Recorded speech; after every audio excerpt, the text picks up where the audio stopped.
Hey there guys, I'm SonicGhost and welcome back to some more Let's Play Legend of Zelda Twilight Princess. Last time we went ahead and we finally got to confront Zant, and in the end, beating him. From doing so, we learned though that Ganondorf was behind pretty much all this from the start.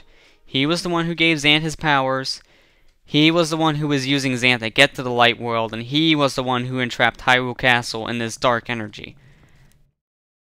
Now that we have back the pieces of the fused shadow from Zant, we can go ahead and finally make our way to Hyrule Castle, because now we're all ready to go ahead and finally save Princess Zelda after all of this time.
And now with that, we're finally able to enter Hyrule Castle. And if you didn't get that hidden skill from the wolf, you can get it here now if you're ready to. But since you've already got that, all we need to do is just enter our final dungeon, Hyrule Castle itself.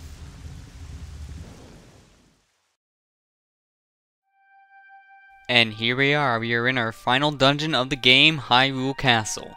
It's a place we've been to a few times throughout the game, but now we need to make our way up to the top of the castle itself. So we get to explore the courtyard, we get to explore the inside of Hyrule Castle. And in the end, this dungeon actually isn't too long. At one point, I was thinking in my head that this was like a mini dungeon because, you know, you don't get an item here at all. And the length of it, it's a little shorter than some of the other dungeons, but there's still a map, there's still a compass, and there's still a big key. So it is still a dungeon on its own. There's a little hidden room if you collect an extra little small key out in the courtyard that it will restock you in rupees and arrows and hearts. It will restock you in most of everything that you need for the final battle. But besides that, this dungeon really isn't too difficult. They throw a lot of different types of enemies at you, so that could be a little challenging at times. But the puzzles here, for the most part, are pretty simple. There probably maybe will be one or two puzzles that might stump you, but besides that, you're gonna breeze right through Hyrule Castle. If it's your first time playing, it'll take you a little longer, but if you played the game before, this place isn't really that hard. So with that all said, on with the episode.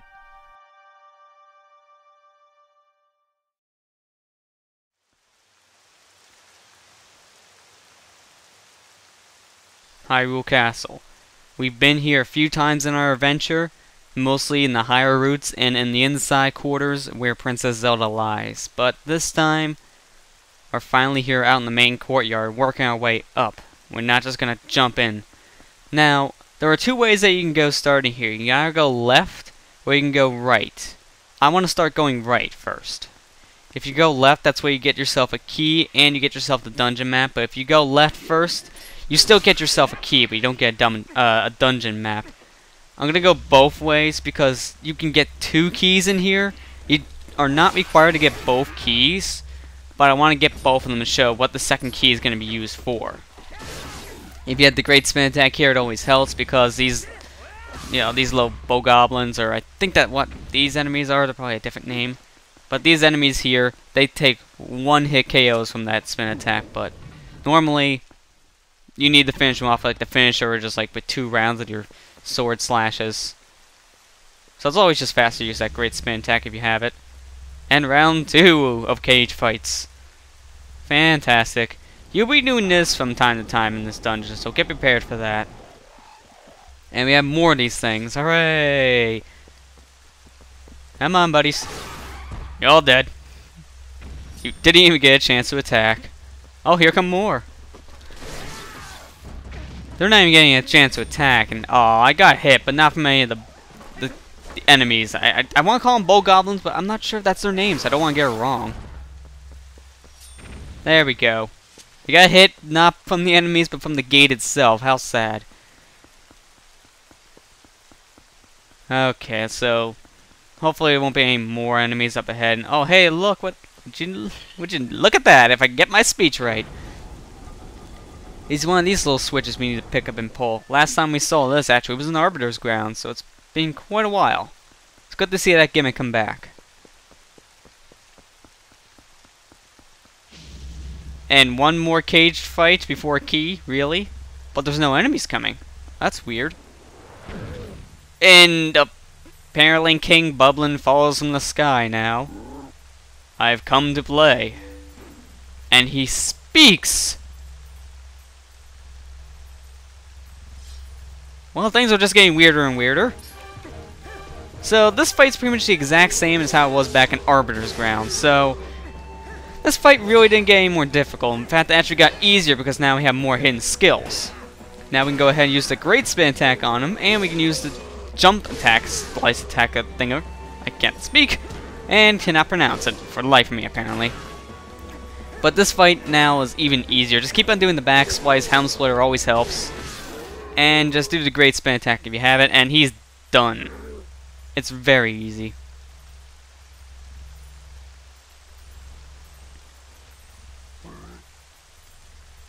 Enough. And he just gives you the small key. He does not want to fight anymore. He just figured out by now that he can't win. Kind of a good thing, too. Otherwise, it'd be too ongoing. I follow the strongest side. That's all I have ever known.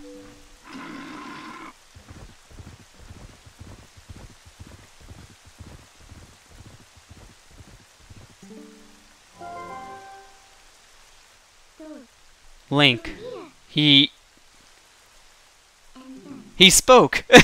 I love how Midna completely ignored the fact that now he just handed us the key, and also he's now pretty much on the good side instead of the bad side. She just goes ahead and says, "Holy crap, he speaks!" Which I don't blame her, because the first time I saw him speak, I was extremely surprised as well. And that's something that really throws you off guard. But if you're not going for any kind of 100% sake, or wanting to get the dungeon map, I just recommend go for this key here first, the one with Bublin, because it's actually faster. But the next one we're going for, it's going to take us a little bit more time to get to. And it's not required to beat this dungeon at all. You only need one key. But the second one actually leads you to a goodies room, which gets you a lot of rupees and a lot of extra equipment right before the final fight. So if you're not well stocked up, it's a great restock room. I'm just going to show it's there. I'm probably not really going to use it, but I want to just at least do this for the 100% completion's sake.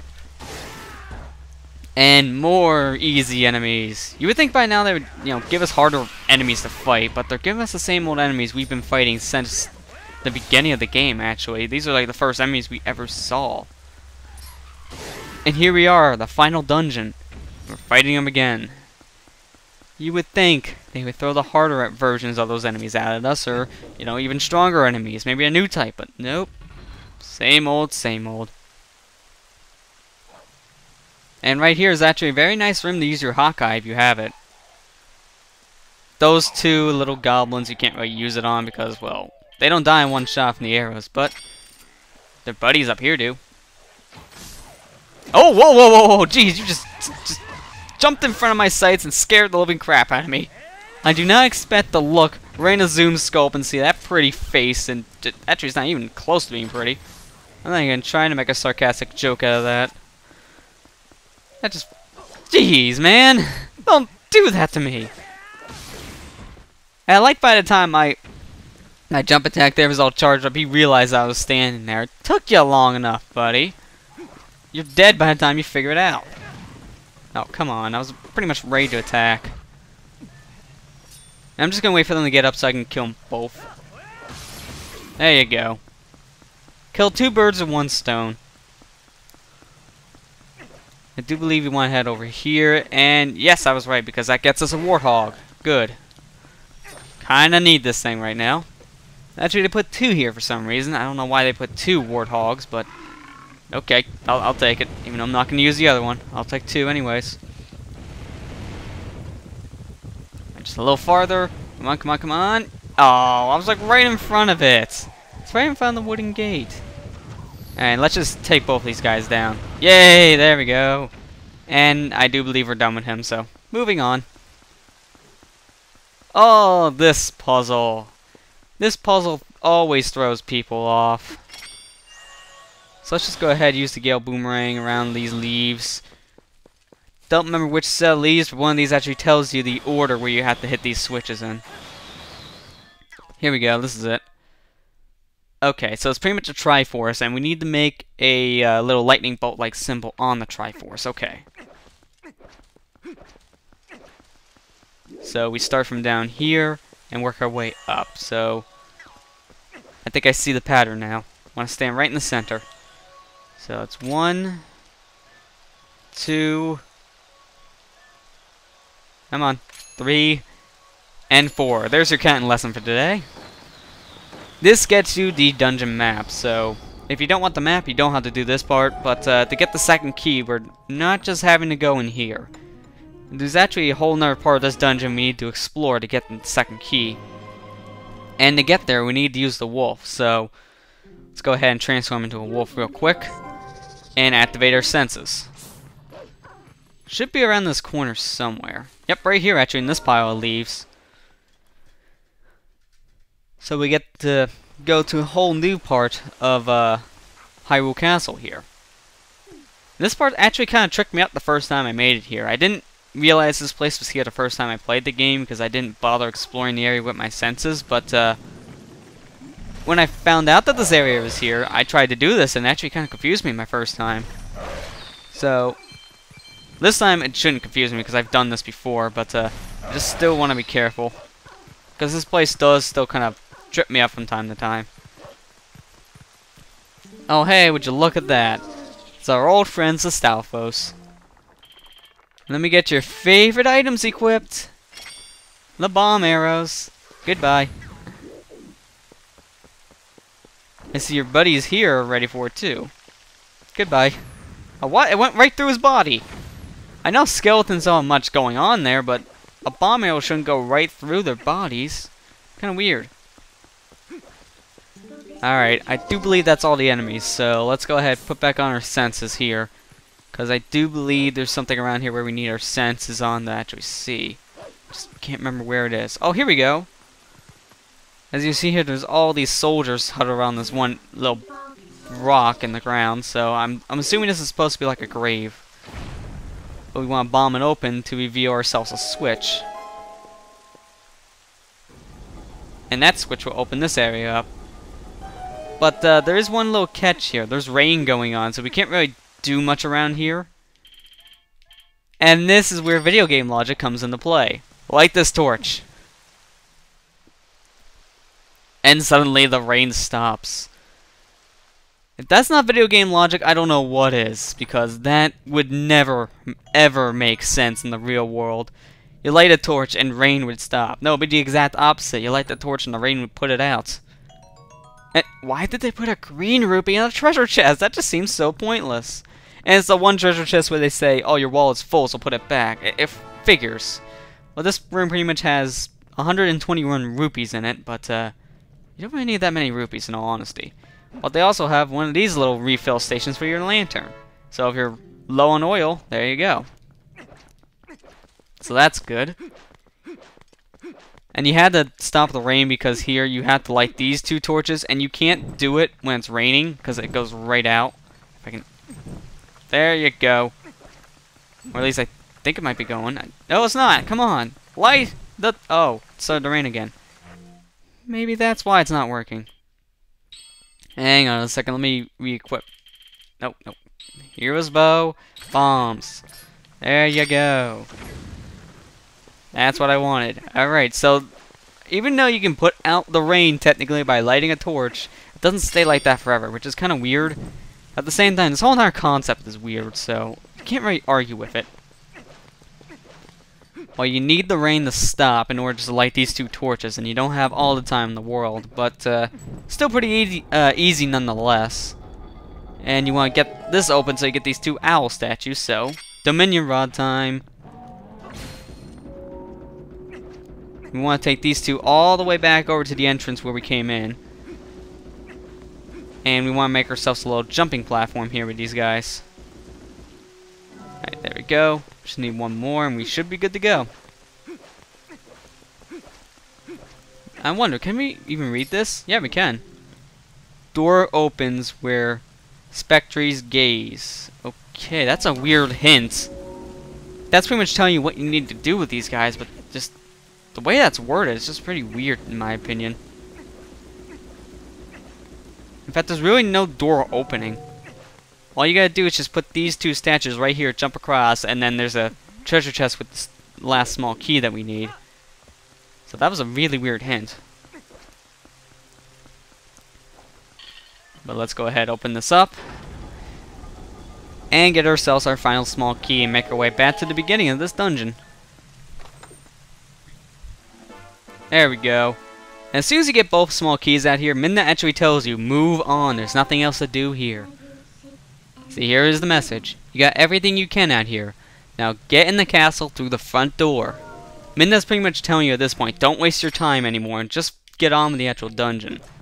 But, you won't get that message unless you're actually going for both keys. I'm kind of glad they put that there, but at the same time, it is kind of, you know, not really necessary. And you do see a lot of these soldiers around here giving you hints as well, saying, put the statues there, here's a switch, all that kind of jazz, so... if you don't know what you're doing your first time, use your senses, and those soldiers will help point you in the right direction. Once again, I kind of really didn't know those soldiers were there, because I didn't really use my senses a lot. So, I didn't really know that those guys were there ready to help you. And, oh, I thought for a second that was a silver rupee. It's like a silver rupee inside a barrel? Wow, that's the easiest silver rupee to get in the whole entire game, if that was the case. But no, it's just a blue rupee, like we haven't seen those before, right? Jeez, man. It's getting really repetitive with those blue rupee gets. Those blue rupee gets, the way I just worded that, it's just so weird. But there we go, now that we have the map, and we have ourselves the 2 keys. Pretty much now we just need to make our way to the very top of this dungeon. And it's a good thing to give you a nice little shortcut here. I'm just going to ignore all these little goblins because there's no point in fighting them, especially when they're going to kill themselves apparently. Can't believe one of them just hit one of those explosive barrels. And let me see, is there any hearts here? No? Nothing? Oh, there's one. Because I was picky, I didn't want to have like that 1/4 heart gone. Alright, so now with that, I'm going to go ahead and end the episode here, guys. So, next time on Let's Play Legend of Zelda Twilight Princess, we're going to go ahead and head our way up to the top of Hyrule Castle. I'll see you guys next time.